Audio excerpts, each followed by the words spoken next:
Kingdoms of Amalur Reckoning is not just another RPG, it's a monumental achievement with a star-studded cast and a development cycle that has an interesting story of its own. The journey of this game is one of the most intriguing and baffling video game backstories I've had the time to research. By some miracle, this game not only survived the incredibly bumpy creation, but has emerged as an incredible RPG that truly deserves a place in the hearts of RPG lovers. Its rich and interesting lore, immersive world, and engaging gameplay mechanics and flashy combat make it a standout in the genre. This game was unfortunately released only 3 months after the Titan, the behemoth, the undisputed heavyweight champion that is Skyrim. Skyrim released on November 11th of 2011. Kingdoms of Amalur released on February 7th, 2012. Literally only 3 months between the two games. It also doesn't help that this game is also a huge, sprawling open world RPG that is in a lot of ways similar to Skyrim. And because Skyrim was such a success and such a big game, it obviously and disappointingly overshadowed this game. It also didn't help that this was a new IP from a new studio. I genuinely believe that Skyrim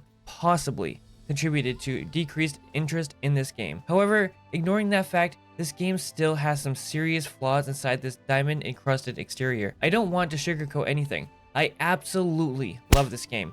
This is my Skyrim. This is my World of Warcraft. I love this game dearly. It is for sure in my top 7 games of all time. It's right there with The Witcher 3 and Assassin's Creed Odyssey for me. I can literally play this game for days and days until I eventually get tired of it, but it takes a long time. I did, however, get burnt out at the end of this playthrough. So yes, I have spent a lot of time with this game. In this video, we will be diving headfirst in the deep end and discussing the game's history, its gameplay, its world, and how 38 studios and big huge games executed on creating their vision. So let's dive into this. This game was originally designed to be an MMORPG with the project name Project Copernicus, being developed by the studio by the original name Green Monster Games, then changed a year later to 38 Studios, started by the baseball player Curt Schilling. The studio's new name was now named 38 Studios based on Curt Schilling's jersey number. They originally wanted to expand this new game they were working on into a huge multifaceted IP with several different avenues of creative works. However, this game was in development trouble for a long time, whilst hiring and putting tons of money behind the game, getting the likes of Todd McFarlane for art and R.A. Salvatore as creative director. To top it all off, they had audio director Grant Kirkhope, who has a huge history of working on scores for many games. Keep in mind, all of this talent is expensive.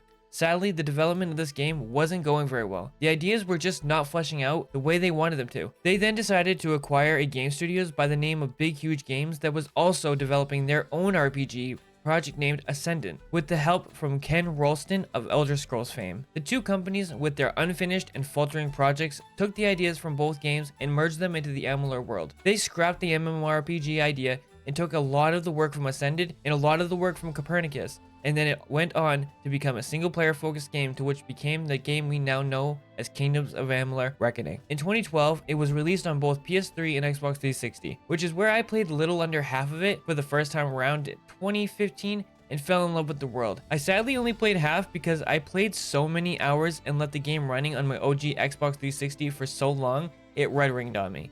To be honest, this red ring situation was probably due to leaving the console on for several days, which wasn't my proudest moment. But to be fair to myself, the Xbox 360 OG model was known for its red ring of death. But let's get back on topic. I am utterly in love with the art design and the way it connects with the gameplay experience. As someone who is a really big fan of high fantasy style entertainment, I really connect with the game's world. I thrive on RPGs that are steeped in vast, lore-rich narratives. This game does a great job on delivering that to the player. When you see concept art or in-game snapshots or gameplay, you immediately know it's Kingdoms of Amalur. That Todd McFarlane money paid off.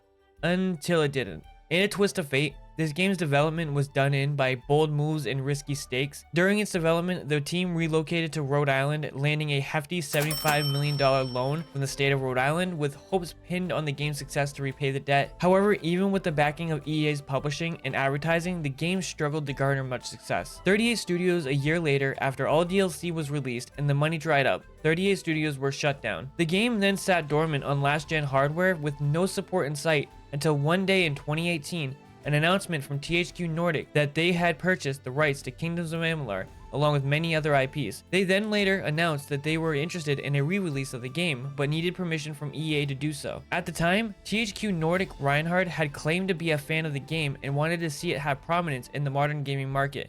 Luckily, EA kept the publishing rights to the game, but allowed THQ Nordic, along with Kaiko Games, to develop and release a remaster for Kingdoms of Amalur in 2020 called Kingdoms of Amalur Re-Reckoning, which is probably one of the worst remaster names I have ever heard, right next to Red Faction Guerrilla Remastered. You know, get it? Because the game's based on Mars. I feel like Re-Reckoning has a similar shoulder nudge cringiness to it. However, we aren't playing the title of the game, so let's actually get into the game itself, starting with story. Now, just so you know, this is your spoiler warning. I will be discussing the story in detail, along with every main gameplay mechanic and location.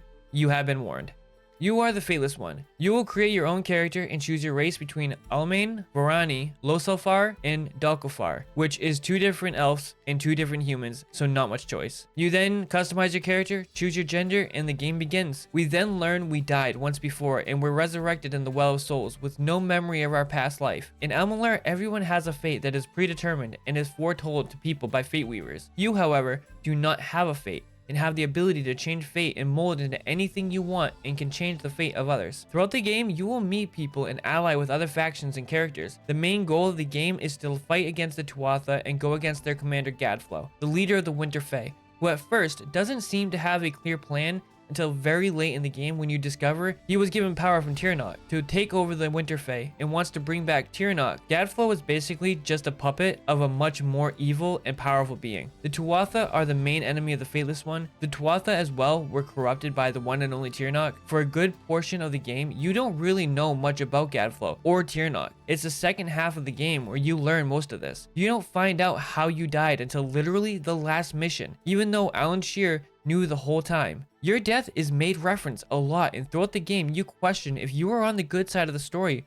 or the bad side of the story. You were part of a group whose goal was to keep Tirnoch a secret. You were a partner of Formorous Hughes at the Well of Souls and helped gather Prismeer for the well. According to the wiki, it says you had tried to slay Gadflow before and failed and were resurrected, and that's when the story begins. This fateless story also lends to a tool in game to help you be able to be whatever and whoever you want to be. Want to be a jerk to everyone and ruin people's day? Go ahead. Want to be a murderous thief who will kill anyone for gold? Sure, go for it. I went for a nice guy who always tried to help when I could and save who I could. The main story, in my opinion, is good, but I think it isn't told very well. It's broken up very heavily by 2 factors. The first factor is you get out of the Well of Souls and meet your first Fate Weaver, Agarth, to find out you're the Fateless One and may be able to help people and change fate and possibly save Amalur. You meet Alan Shear soon after that, and then the story begins. But after the first few story beats about Gadflow and the Tuatha, it has you doing unrelated quests in the main quest line that doesn't really explain or further the story until you get to Rathir, and then it breaks up again until you get to Idessa. Second factor is you're going to be doing side quests for a large portion of your time playing. I got past the first mission of meeting Alan Shear.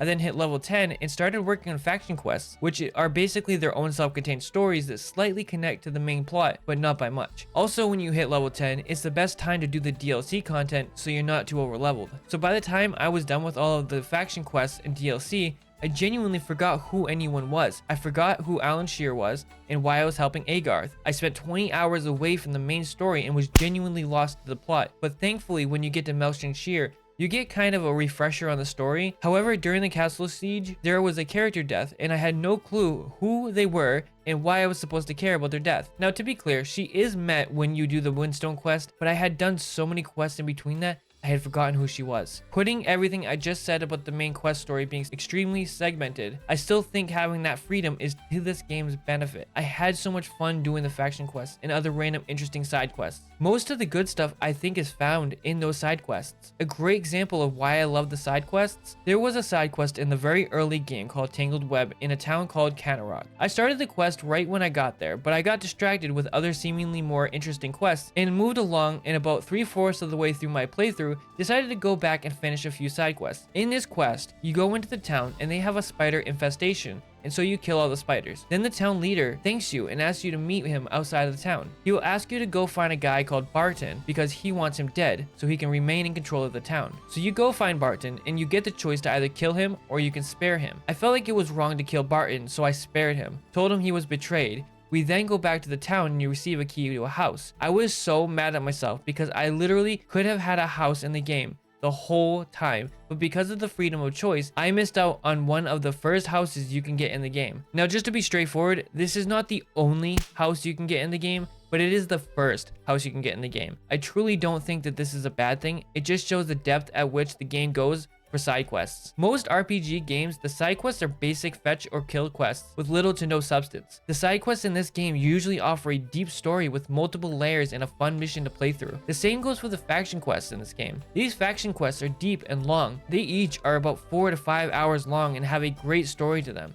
I loved the Warsworn faction quest the most. They are a battle-ready group who swear to fight against Tuatha in the Niskaru, and they ask for your help. You start by proving yourself to them by killing someone and bringing back a dagger. This then later has you infiltrating cultist layers and reforging a hammer to slay the leader who's trying to resurrect a Niskaru lord, which you freaking end off with the choice to betray the Warsworn and let the Niskaru lord use you as the host to get great power, or do the morally correct thing and keep the Niskaru Lord prisoner to become a leader of the Warsworn. Each of these faction quests are an amazing narrative that is actually captivating with their stories. They originally come off as just ordinary side quests worth ignoring, but quickly become a really enjoyable adventure with great storytelling and an unexpected twist and really good rewards. I don't really want to discuss the DLCs too much because all of the DLCs I played were honestly very mid. The story was bland and forgettable and uninteresting, and sadly sometimes started to overstay their welcome. I did like the environments for the Teeth of Neros questline with the ever so strange race of Colossi. I ripped through them without doing much of their side content,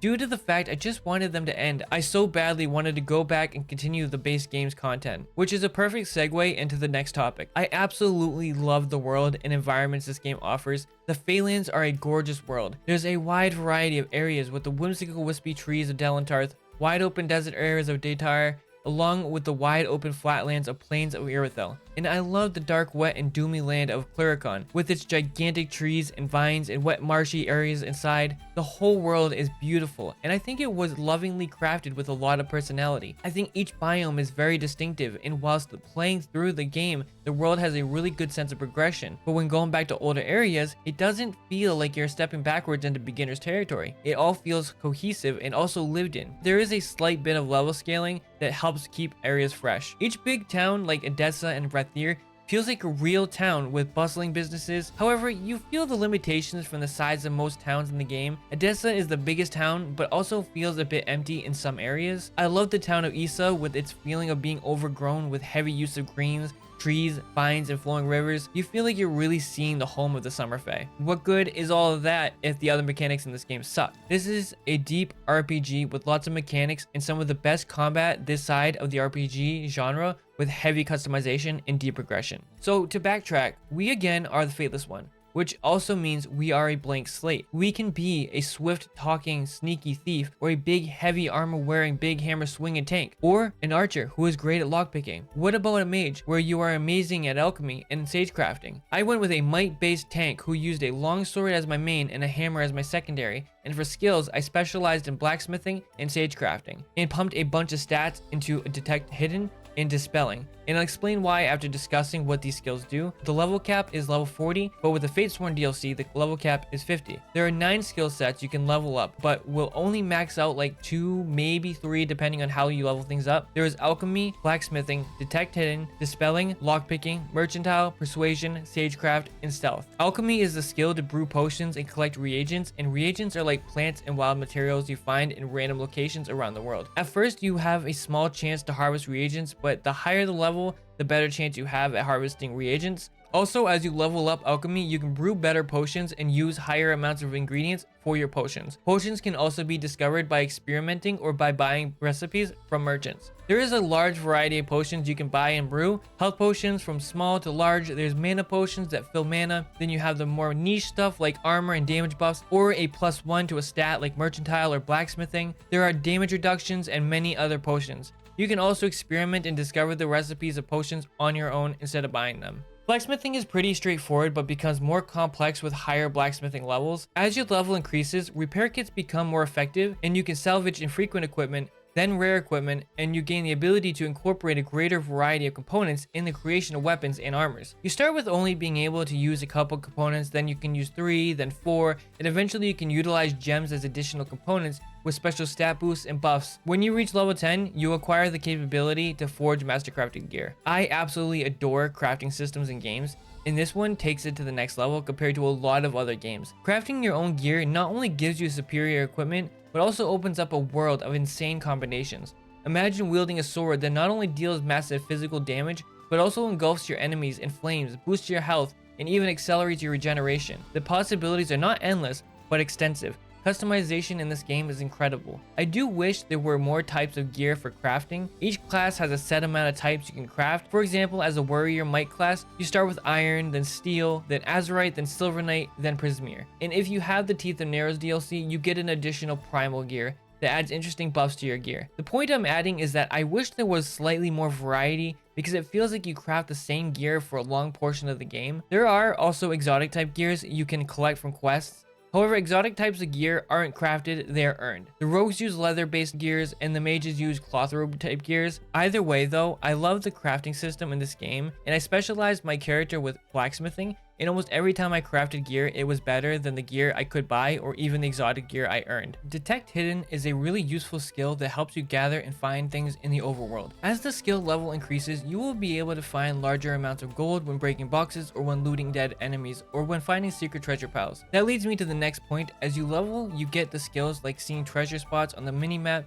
and seeing secret doors and traps around the world that you otherwise wouldn't be able to see. This skill can be helpful for stealth classes because it will show you the direction an NPC or enemy is facing. It also helps you salvage traps for components. It sounds really basic, but it really is a godsend ability that is really worth increasing to at least level 6 or 7. Now, dispelling and lockpicking, I'm going to go over together because they are very similar skills, but you level them up separately due to the differences that they have. Lockpicking is very similar to Fallout and Skyrim. You move a pin in a half circle and then push the slider to unlock the lock. The harder the level, the smaller the zone is to unlock it. The higher your lockpicking is, the easier these are and the higher chance you will have when trying to force a lock open. Unlike Skyrim and Fallout, it's almost impossible to run out of lockpicks, and the lockpicking is also very easy. Dispelling, on the other hand, is kind of a nightmare in my opinion. Around the world, there will be treasure chests and special urns that have a spell on them that is keeping them locked, and to unlock them, you need to do a mini game. There is a circle with nodes, and each node needs to be hit to unlock the lock. However, it's not that easy.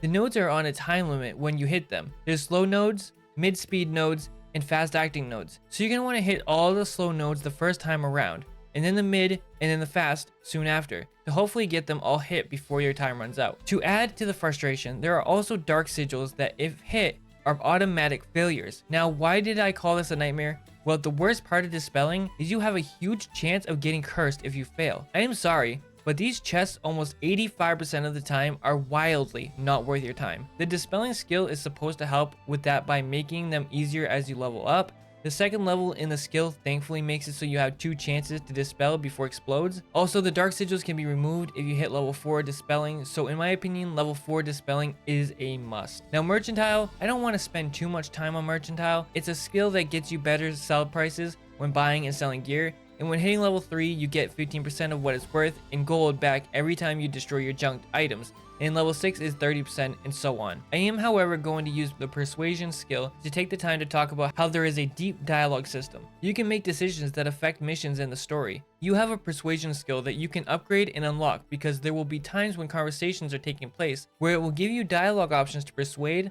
lie, or convince someone something to get the best outcome in the situation. There is normally a bad or a good option while talking to NPCs, and it's usually extremely clear which is which. To be honest, if you're trying to be a nice, good guy, almost always the top right answer is the good answer. The higher your persuasion skill is, the better chance you have of getting your way when the persuasion dialogue option is there. I personally didn't sink any skills into that stat because it's super rare to get the option, and I found it still worked a lot of times. However, in this game, you can commit crimes and kill people and steal. With a higher persuasion skill, you can bribe the law, and your bribe cost will decrease the higher your persuasion skill is. Other than that though, this skill isn't super useful, but this game has an extremely robust dialogue system, and you have a lot of player freedom, but some of the choices in the game feel superficial, where regardless of your decision, the same outcome takes place with slightly different dialogue. Sage crafting in this game is one of my favorite mechanics in this game. You gather shards throughout Amalur and you combine the different gems into gems that can be used to either slot into gear slots or, like we discussed earlier,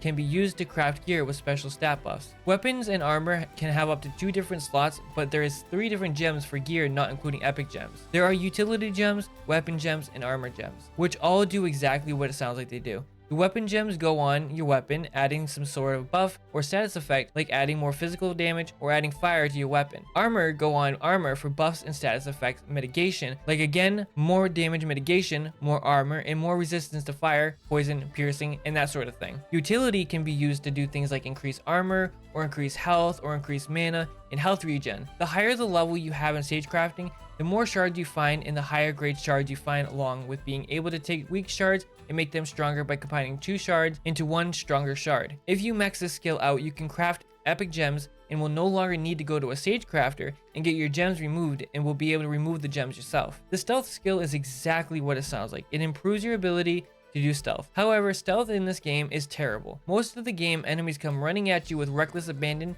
and I never found many situations where stealth was useful or even possible. Also, stealth is tied to only the daggers, so unless you want to use daggers, you're not going to be using the stealth feature anyway. So we know the world is beautiful, we know how the skills work, we know what the story is like, but what about the best part about this game? The goddamn combat and the incredible build making. The combat in this game is some of the best combat in the RPG genre. The combat is fluid, it's tactile, it's visceral, it's also highly varied and has a great feeling of progression, customization, and sense of personality. The diversity of builds you can craft is on another level. Like I said, I went with a longsword and a hammer wielding might based tank of a character. I spec'd out my character to have a shitload of health and high regenerate. I also shot for as much armor as I could, and high damage output with fire as my status effect of choice. I put every single ability point into might. You can however do finesse and sorcery. There are also no restrictions. You can blend 2 of the 3 classes to make a hybrid, or if you're feeling really nasty, grab a bit of everything. As you level up, you get permanent passive buffs called fates. You get them from leveling up your class abilities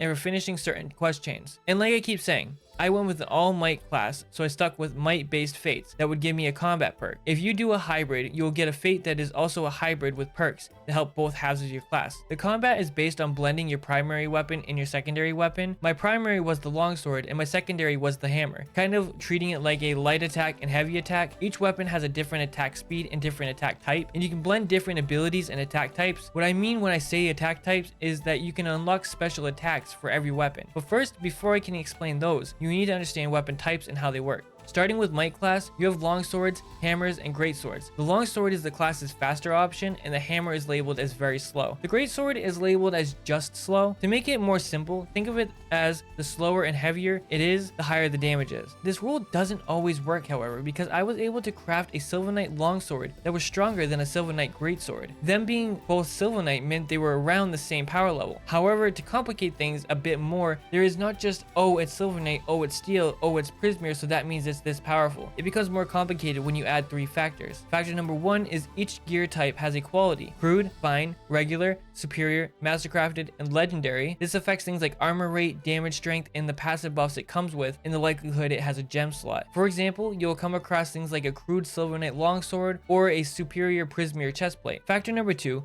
there are quality types, which I'm going to refer to as rarity. These are common, infrequent, rare, unique, and then you have your set items that go with a gear set. Factor number 3 is just a simple level of item, which is the level you need to be to wield the weapon. The level for armor is tied to the might, sorcery, and finesse level, and the weapons are just character levels. When it comes to a finesse character, you have the choice between long range and melee, with options of daggers, blades, and longbows. When I made my character, I originally was going to go with a longsword and longbow, but I really feel like the longbows in this game are pretty weak. However, all of these weapons are fast acting. Sorcerers have staves, scepters, and chakrams. Chakrams are interesting weapons because they are a melee weapon with a long range attack. It's basically a throwable weapon that comes back to you after every attack. Staves are magic wielding staff that have elemental powers. It's a mix of melee and long range, with the combo getting farther every time you attack. Then the scepters are a magic long range weapon that also has elemental effects. So now we went over the weapon types and gear qualities. abilities, let's actually continue what we left off on. With my build, I used the longsword as my light, quick attack, and my hammer as a heavy, slow attack, and I would chain the two weapons together into a combo. With leveling up, you unlock many different abilities and attack combos for each weapon type. The Might class didn't have many actual combat attack abilities for the 4 ability slots. I'm referring to the combat abilities that use mana. The ones you get with the Might class are more like active buffs like Battle Frenzy,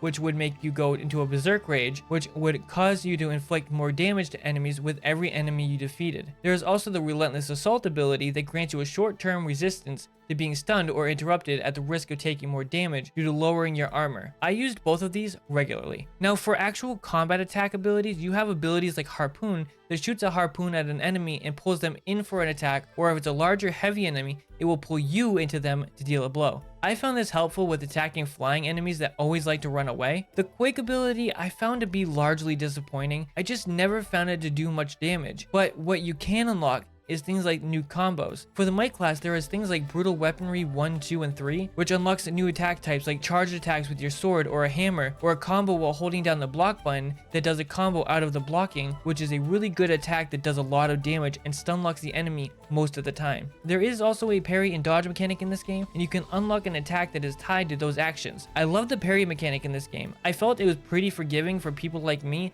that usually struggle to parry incoming attacks. Also, parry usually stuns the enemy along with the parry attack, doing significant damage. A lot of the enemies in this game are quite enjoyable to go up against. However, I found the Thresh to be one of the most annoying dog shit enemies to deal with. They have several different attacks that are super difficult to dodge, and they stun lock you along with them doing these attacks in sets of 5. So if you miss a dodge or miss a block for just one of the attacks, you're getting blasted by all of it. The Jotun and trolls can sometimes have strange hitboxes, causing you to get hit even though you're pretty sure you dodged the attack, but other than that, I quite like every enemy type in the game. They all felt engaging and fun to fight. There is a large enemy variety and all had different ways to approach the fight, so it doesn't just feel like a bunch of reskinned enemies throughout the game. I saw a Steam review that said once they realized every enemy encounter was 3 small enemies and 1 large enemy, that they couldn't play the game anymore. I was very confused because that couldn't be farther from the truth. Sometimes you'll have small fights with 3 or 4 boggarts or wolves, and sometimes you get blasted by 7 Tuatha enemies with a mix of rogues and mages, and sometimes it's a few sprites, a boggart, and a troll, or even all Jotun. I feel it was very varied in enemy variety, density, and varied enemy combinations. I truly love the combat system in this game, and I think it's complemented by the way the game gives you abilities, enemies, and build variety. This game is one of my favorite. It's in my opinion a classic of the RPG genre. It's an underrated gem that I really feel like deserved a better life in the gaming space, and I really am glad this game received the remaster treatment to bring it into the modern age. Yes, the game feels a bit aged now with the open world structure. There are smaller open world spots with hallways that connect each zone. To also be clear, I love the story even with it being as segmented as it is.